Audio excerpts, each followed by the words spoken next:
নমস্কাৰ অলংকিতাৰ ষ্টৰৰ পৰা মই জিমনি দত্তৰ এটা নতুন ভিডিঅ'লৈ আপোনালোক সকলোকে স্বাগতম জনাইছোঁ। আজি ভিডিঅ'ত দেখাব লৈছোঁ এই দেখিছেনে বোৱা গামোচা এয়া দেখিছে। এয়া থাকিব এক সাইড ফুলৰ গামোচা থাকিব, খুব ধুনীয়া হয়। এয়া গছবুটা ফুলত থাকিব। এয়া দেখিছে আমাক এনেকুৱা এক সাইডৰ ফুলৰ গামোচাবিলাক আমাৰ সকামত প্ৰয়োজন হয়। আৰু এয়া দেখাব লৈছোঁ আপোনাক খুলি সাইজটো দেখাই দিব লৈছোঁ। খুব ধুনীয়া হয়। যদি আপোনালোকৰ দৰকাৰ হয় আপোনালোকে ল'ব পাৰিব। আপোনালোকে হোলচেল যদি ল'ব বিচাৰে মই হোলচেলো দিব পাৰিম, আপোনালোকে ল'ব পাৰিব।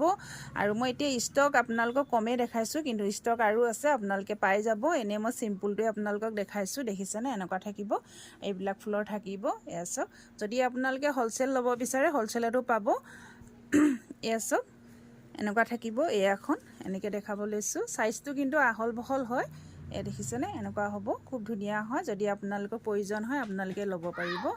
আৰু স্ক্ৰীনত নাম্বাৰ দিয়া আছে, সেই নম্বৰত যোগাযোগ কৰিব। লগতে প্ৰতিষ্ঠানখনৰ এড্ৰেছটো কৈ দিওঁ। প্ৰতিষ্ঠানখনৰ এড্ৰেছটো হ'ল মাৰ্ঘেৰিটা তল বজাৰ শংকৰ মাৰ্কেট।